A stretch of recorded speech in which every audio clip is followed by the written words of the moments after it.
Alhamdulillahi Rabbil Alamin wal aqibatu lil muttaqin wala udwana illa 'alal zalimin. Asyhadu an la ilaha illallah Rabbuna Rabbul Alamin wa asyhadu anna Muhammadar Rasulullah sayyiduna sayyidil mursalin.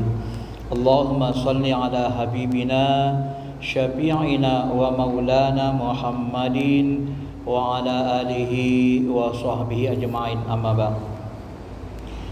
Ma'asyiral muslimin, jemaah sidang Jumat yang dirahmati Allah, mari sama-sama kita tingkatkan iman takwa kita, ittaqullaha haqqa tuqatih, dan jangan sampai kita nanti kembali kepada Allah dalam keadaan tidak berserah diri dan tidak sebagai seorang muslim. Wala tamutunna illa wa antum muslimun. Mudah-mudahan dengan senantiasanya kita mentaati perintah-perintah Allah, kita senantiasa dilindungi dan dijaga serta dibimbing ditunjuki oleh Allah Subhanahu wa taala.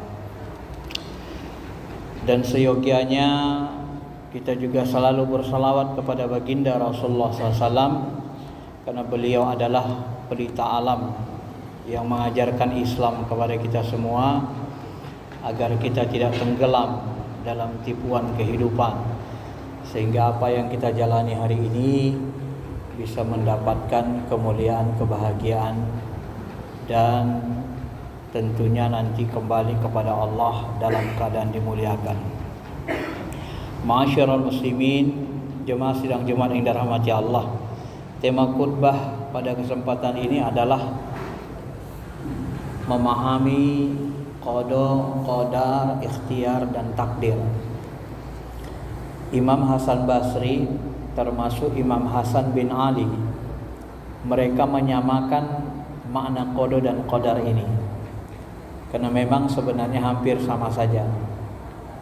Tetapi sebagian ulama mencoba membedakannya, menarik benang merah antara istilah-istilah ini agar mudah kita pahami. Karena kalau kita tidak beriman kepada qada dan qadar, maka berdasarkan hadis sahih, iman kita juga bisa gugur atau dipertanyakan. Karena salah satu rukun iman dalam Islam adalah tu'minuna bil qadari khairihi wa syarrihi, beriman kepada qadar yang baik maupun qadar yang buruk. Secara bahasa, qada itu artinya menetapkan. Wa qada rabbuka alla ta'budu illa iyyah. Kalau kita pahami dari ayat ini, maka qada itu artinya kami telah menetapkan, memerintahkan. Ya Allah telah memerintahkan alla ta'budu illa iyyah, jangan menyembah kecuali kepadanya. Ini artinya ma'asyiral muslimin, qada itu adalah ketetapan, dan ulama menyebut qada itu adalah ketetapan zaman ajali. Ya, sebelum langit dan bumi diciptakan dan sebelum alam semesta ini bekerja dengan sunnatullah, yang pertama Allah lakukan adalah menciptakan Nur Muhammad atau qalam, pena, dan pena diperintahkan menuliskan qada di Lauh Mahfuz. Nah, qada inilah yang disebut dengan ketetapan zaman ajali. 50.000 tahun sebelum terjadi langit dan bumi, sebelum berlangsungnya kehidupan, Allah sudah mengqada, menetapkan. Adapun qadar secara bahasa artinya ukuran. Ini bisa kita pahami dari ayat inna kulla syai'in khalaqnahu biqadarin. Sesungguhnya kami menciptakan segala sesuatu itu menurut ukurannya. Jadi kalau kita pahami berdasarkan bahasa, kalau qada itu ketetapan Allah zaman ajali, zaman dahulu kala, sementara qadar itu adalah ukuran. Ketika kita ditetapkan Allah sebagai mahasiswa, sebagai dosen, ada ukuran kecerdasan yang tak bisa kita robah. Ada IQ rata-rata sekian, ya kecerdasan kita sekian. Ini namanya qadar, gak bisa dirubah. Ya. Walaupun nanti dalam penjelasan berikutnya qada dan qadar itu bisa berubah. Tetapi secara umum setiap segala sesuatu itu ada ukurannya. Nah, maka ketika Nabi ditanya oleh sahabat, Nabi mengatakan sampai pada kecerdasan, kebodohan itu pun bahagian dari qadar, ketetapan Allah Subhanahu wa taala. Nah, bagaimana dengan ikhtiar, usaha? Ma'asyiral muslimin, jamaah sidang Jumat yang dirahmati Allah. Adapun ikhtiar ini bahagian dari hal-hal yang akan mempengaruhi takdir. Apa beda takdir dengan qada? Setelah diteliti, takdir itu segala sesuatu yang sudah terjadi. Aplikasi pelaksanaan qada itulah yang disebut takdir. Jadi kalau dengan definisi ini, takdir itu nggak bisa berubah. Ya, kita lahir di Indonesia, udah takdir. Bisa nggak kita rubah? Minta lahir di Madinah, di Makkah, nggak bisa. Sampai-sampai ada ulama khas mengatakan Allah sendiri pun nggak bisa merubah takdir. Kenapa? Ya sudah terjadi, sudah diciptakannya, sudah dijadikannya. Ya. Kita sudah terlahir di Indonesia, bisa nggak dirubah lagi? Nggak bisa lagi. Kalau mau dirubah lagi tetap nggak bisa. Tapi kalau kita mati diulangi Allah, kemudian dilahirkan kita di Madinah, bisa, mungkin bisa. Tapi kalau untuk mengulang, untuk menegasikan, ya, mentiadakan takdir itu tidak bisa. Kenapa? Karena sudah terjadi. Maka Quraisy pun mengatakan sesuatu yang sudah terjadi itu yang disebut takdir. Maka kalau takdir nggak bisa dirubah. Jadi yang bisa berubah apa? Yang bisa berubah itu adalah qada. Maka di dalam ilmu tauhid, qada itu ada yang mu'allaq. Mu'allaq itu terikat. Terikat itu ya terhubung, terpengaruhi oleh, bisa dipengaruhi oleh niat, bisa dipengaruhi usaha, bisa dipengaruhi doa. Ya. Maka Nabi mengatakan la yaruddul qada illa doa. Tidak ada yang bisa merubah qada kecuali doa. Dengan niat, usaha bisa berubah qada itu. Banyak hadis-hadis yang mengatakan qada itu bisa berubah. Ya.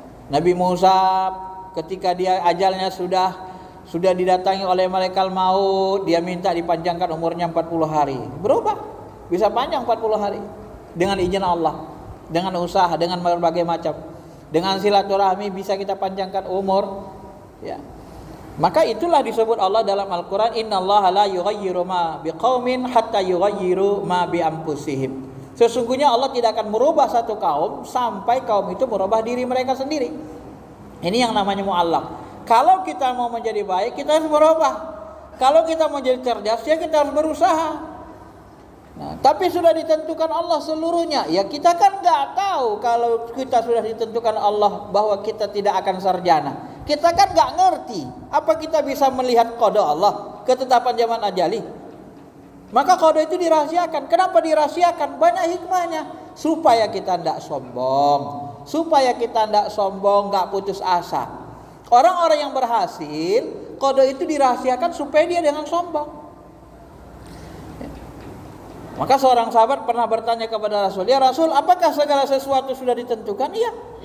Kalau sudah ditentukan, untuk apa lagi usaha kita? Untuk apa lagi bekerja Rasul? Tapi semuanya sudah ditentukan. Oh, jangan begitu kata Rasul. Ya. Kalau bahasa saya menambahi, tugas kita itu beramal. Maka kata Rasul, beramallah. Kalian beramal, apa yang diperintahkan Allah amalkan, apa yang dilarang Allah jauhi. Tugas kalian sebagai hamba itu, tugas kalian bukan menentukan takdir, memberi keputusan. Tugas hamba itu mentaati Allah. Maka kata Rasul, apa yang diperintahkan Allah lakukan, apa yang dilarang jauhi. Ya. Jangan tidak beramal. Kenapa? Karena setiap orang akan dimudahkan nanti untuk apa dia diciptakan. Kalau kita dimudahkan Allah berbuat baik, itu isyarat terbesar bahwa kita penduduk sorga. Kalau kita dimudahkan untuk berbuat jahat, mudah buat jahat, mudah minuman keras, mudah berzina, mudah korupsi, ini isyarat terbesar bahwa kita penduduk neraka. Maka kalau kita dimudahkan buat jahat, hati-hati, itu istidraj namanya, bukan rahmat. Oh, aku kemarin mencuri, merampok, sukses, 2 motor dapatku. Aku kemarin korupsi dapat ku 5M. Gampang sekali cari uang itu bagiku. Ini istidraj. Itu ciri-ciri Anda penduduk neraka, kata Nabi. Karena dimudahkan. Maka Al-Ghazali pun membuat rumus. Setiap orang dimudahkan untuk apa dia diciptakan. Fasanu yassiruhu lil yusra. Itu salah satu asbabun nuzul ayat itu. Kelak akan kami mudahkan orang-orang takwa, orang yang baik untuk menjalani kebaikan sehingga mereka mendapat jalan kemudahan yang namanya surga. Masyiral muslimin, jemaah sidang Jumat yang dirahmati Allah Subhanahu wa taala. Maka kalau kita dimudahkan berbuat jahat, hati-hati. Ya, kita harus melawan itu. Tapi kalau kita sudah buat dosa, apakah kita harus ini takdir Tuhan? Tidak boleh. Ciri-ciri orang yang mengingkari qada dan qadar itu adalah pertama, mereka suka menyandarkan, ya, suka berputus asa dan suka menyandarkan keburukan kepada Allah. Maka Nabi memesankan, wa in asabaka syai'un fala taqul law anni fa'altu kana kadza wa kadza.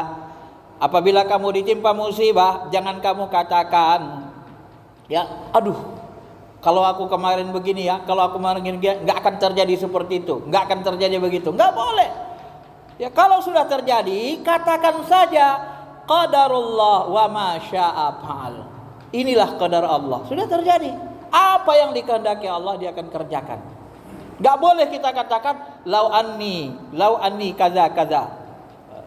Seandainya aku melakukan hal ini, mungkin nggak akan terjadi. Kalau aku dulu berobat di rumah sakit haji, mungkin nggak meninggal. Kalau aku berobat ke Malaysia, mungkin nggak meninggal. Nggak boleh. Kenapa? Karena itu akan memberi kesempatan setan, membuka pintu setan untuk masuk. Maka kita akan menjadi orang yang kufur. Ciri-ciri orang yang tidak beriman kepada dan qadar, suka mengeluh, menyesal.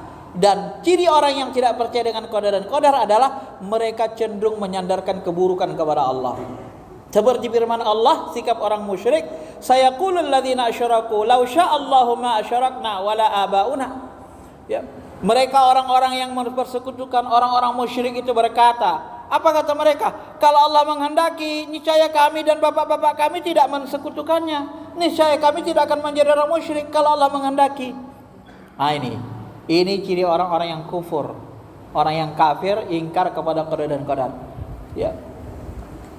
Kalau di dalam Al-Hikam ada sebuah hikmah tentang qada dan qadar ini sangat menarik, membuat tenang hati kita. Bagaimana itu? Ketika seseorang berbuat maksiat, lalu dia katakan, misalnya ada seorang mencuri. Kenapa kamu mencuri? Ini takdir Allah, ini buat aku mencuri. Allah yang mentakdirkan aku mencuri, makanya terjadi begini.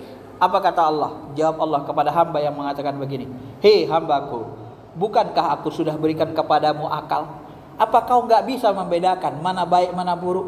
Pernahkah aku memerintahkan berbuat jahat, mencuri? Aku nggak pernah. Kau pendusta, kau menyadarkan keburukan kepada diriku. Sudah aku kasih kau akal tapi tidak kau gunakan akalmu. Marah Allah Ta'ala.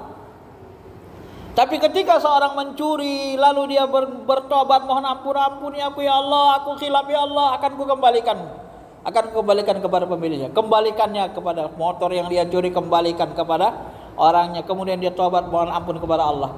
Lalu apa jawab Allah kepada orang seperti ini? Hai hambaku, akulah yang telah mentakdirkan engkau mencuri. Tetapi karena kau minta ampun, mengakui dosa dan kesalahanmu, maka ku ampuni dosamu. Karena sudah terjadi. Ya, maka apa yang sudah terjadi hari ini, masya'a, itulah masyiah, kehendak Allah. Apa yang belum terjadi, itu rahasia Allah. Ya. Apa yang telah terjadi, itu kehendak Allah. Apa yang akan terjadi, itu rahasianya. Maka qada dan qadar itu bahagian dari rahasia, jangan diungkapkan, jangan dibongkar-bongkar. Kecuali kita orang-orang yang sangat dekat kepada Allah pun tidak sembarang membongkar itu. Masyiral muslimin, jemaah sidang Jumat yang dirahmati Allah. Nah, bagaimana dengan seorang hamba yang berbuat baik? Ketika dia berbuat baik, kemudian dia katakan, kamu hebat ya, kamu sukses ya, cepat sekali, umur 32 tahun sudah profesor. Oh, siapa dulu bapaknya? Oh, kalau gua kan begini. Kalau gua nggak gini nggak bakalan. Mulai sombong. Ketika seorang pengusaha, dia katakan, kamu kalau nggak kerja sama saya, nggak kerja di toko saya, nggak bakalan bisa makan sama anak istri lo, nggak akan bisa kuliahkan anak istri lo. Kamu akan gagal kalau nggak kerja sama saya. Apa jawab Allah kepada orang seperti ini? Hei hambaku, bukankah aku yang telah memberikan engkau kesehatan, memberikan udara, memberikan nikmat, menciptakan tubuhmu, tangan kakimu, menyehatkan dirimu? Kenapa kau tidak melupakan? Kenapa engkau tidak mengingatku? Kenapa kau melupakan aku? Kenapa engkau menegasikan aku? Kenapa engkau tidak mengakui peran diriku terhadap dirimu, terhadap pemberianku? Kau adalah hamba yang kufur dan kafir. Maka siap-siaplah untuk menerima ajabku. Allah murka. Tapi ketika seorang hamba sukses, kemudian dia mengatakan, hadza min fadli rabbi, seperti Nabi Sulaiman, hadza min fadli rabbi, ini adalah karunia dari Tuhanku, liyabluwani anashkur am akfur, yang hanya mengujiku apakah aku bersyukur atau kufur. Ya Allah, ini dari Engkau ya Allah, Engkau lah yang memberikan ini ya Allah, Engkau lah yang memberikan kesuksesan, Engkau lah yang membantu aku ya Allah, Engkau berikan segalanya kepadaku ya Allah. Lalu apa jawab Allah kepada orang seperti ini? Maka Allah mengatakan, hai hambaku, benar, akulah yang memberikan engkau kesuksesan, akulah yang telah menetapkan engkau sukses. Tapi karena engkau bersyukur terhadap pemberianku, maka aku akan menambah dan meridhoimu. Jadi kita mau pilih mana? Berbuat jahat menyandarkan ke Allah, ini orang tak berotak kalau bahasa Tuhan, tak berakal. Buat dosa, menyandarkan dosa ke Allah. Orang musyrik tadi seperti itu. Dia musyrik, dia sekutukan sesuatu dengan Allah. Lalu dia katakan, kalau Allah mau, enggak mungkin kami syirik, katanya. Iya. Dari mana dia tahu Allah memaukan syirik? Al-Quran tidak pernah menyuruh syirik. Kok pandai-pandaian kita mengatakan itu maunya Allah? Inilah. Maka kita sudah diberikan Allah akal, maka akal itu berperan untuk memberikan ikhtiar. Kalau kita dipaksa melakukan sesuatu, maka secara akidah tidak ada pertanggungjawaban. Terpaksa kita makan babi karena nggak ada lagi makanan, maka nggak ada dosa.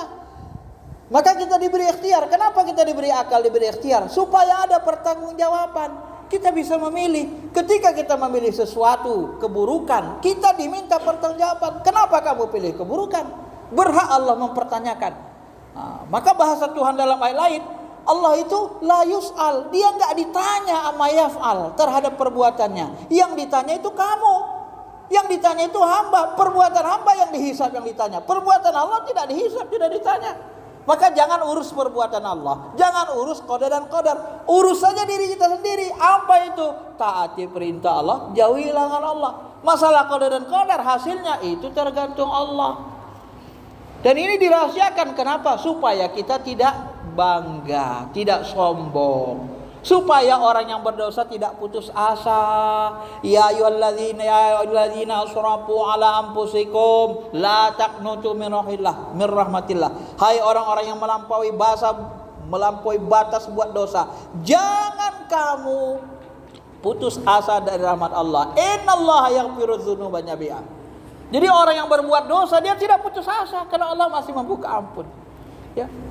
Dan orang yang soleh tidak sombong dengan kesolehannya. Maka kata Nabi dalam sebuah hadis yang lain, ada nanti orang yang kelihatan soleh jahirnya, matinya mati su'ul khotimah. Na'udzubillah. Ada orang yang kelihatan jahat jahirnya, matinya husnul khotimah. Ada. Karena dia menyembunyikan kejahatannya mungkin.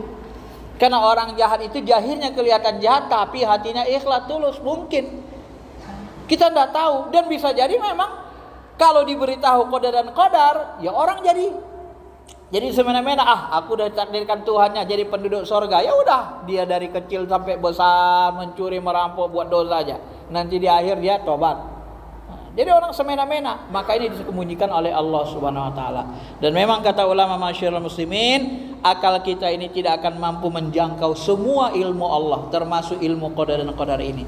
Karena kelemahan akal inilah, maka tidak bisa semua diberitahu Allah kepada kita. Hanya kita bisa memahami, mendekati. Dan yang paling pokok sebenarnya dari masalah ini adalah kita ambil intisarinya, laksanakan kewajiban, jauhi larangan Allah. Itu saja tugas manusia. Hasilnya kembalikan kepada Allah.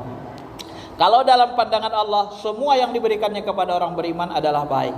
Walaupun kita sudah berusaha keras, bekerja keras, tahu-tahu hasilnya dalam pandangan kita buruk. Enggak. Dalam pandangan Allah yang terbaik menurut ilmu Allah. Tahukah kita Nabi Nuh itu beribadah, Nabi Nuh itu berdakwah hampir 1000 tahun. Bayangkan setingkat Nabi Nuh, Nabi Ulul Azmi berdakwah 1000 tahun, hampir 1000 tahun. pengikutnya cuma 80-an orang, 81, 83. Ya. Saya kira tidak ada ulama besar di tanah air ini yang berdakwah 100 tahun katakan pengikutnya para habaib. Kalau mereka berdakwah buat pesantren, nggak ada yang pengikutnya 80-an orang. Ini Nabi Ulul Azmi. Tapi orang-orang yang kufur dengan takdir mungkin akan mengatakan hanya menggunakan akal semata. Oh, Nabi Nuh itu Nabi gagal. Kenapa Nabi gagal? Iya, cuma 83 orang cuma pengikutnya. Mending gak usah ikut Nabi Nuh. Ini karena hasil itu adalah ketentuan Allah. Allah tidak pernah menilai kita dari hasil perbuatan kita. Yang dinilai Allah dari kita apa coba? Yang dinilai adalah alladzina amanu wa amilus sholihat. Keimanan kita kepada Allah, keimanan kepada qada dan qadar, wa amilus sholihat. Amal baik kita. Karena dia sembunyikan untuk menguji ketaatan kita. Amal baik kita, buat baik kita. Iman, amal soleh itu yang dinilai Allah. Adapun hasil dari iman, amal soleh itu Allah. Anak Nabi Nuh tidak berhasil didakwahinya. Itu Nabi gagal. Anak istrinya aja nggak selamat dibuatnya. Bagaimana mau diikuti? Apakah dia Nabi gagal? Dalam pandangan orang-orang akal, orang yang menggunakan akal yang rendah, yang sepintas, mungkin dia Nabi gagal. Tapi Allah sendiri mengatakan tidak gagal. Nabi Nuh itu termasuk orang yang dimuliakan. Bahkan Nabi Ulul Azmi, Nabi yang diagungkan dari 5 Nabi yang ada, salah satunya Nabi Nuh. Siapa bilang dia Nabi gagal? Tapi kalau orang-orang yang hubbud dunia, yang tidak memandang dengan kalbu, dengan pandangan Allah, hanya memandang dengan akalnya, ngapain ikuti orang seperti itu?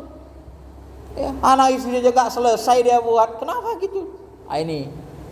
Maka dari itulah masyarakat muslimin, mudah-mudahan khutbah yang singkat ini bisa memberikan pemahaman kepada kita untuk semakin istiqomah dalam mentaati Allah. Apa yang diberikan Allah kepada kita itulah yang terbaik menurut ilmu Allah. Sehingga Nabi mengatakan seluruh urusan orang beriman itu adalah kulluhum khair. Sebenarnya semuanya baik. Jalani saja, taati Allah, jauhi larangannya. Itu tugas kita. Jangan kita urus tugas Allah untuk mengqada dan mengqadar apa yang dilakukannya. Barakallahu li wa lakum fil Qur'anil Karim wa nafa'ani wa iyyakum bima fihi minal ayati wa dzikril hakim wa taqabbala minni wa minkum tilawatahu innahu wal ghafurur rahim.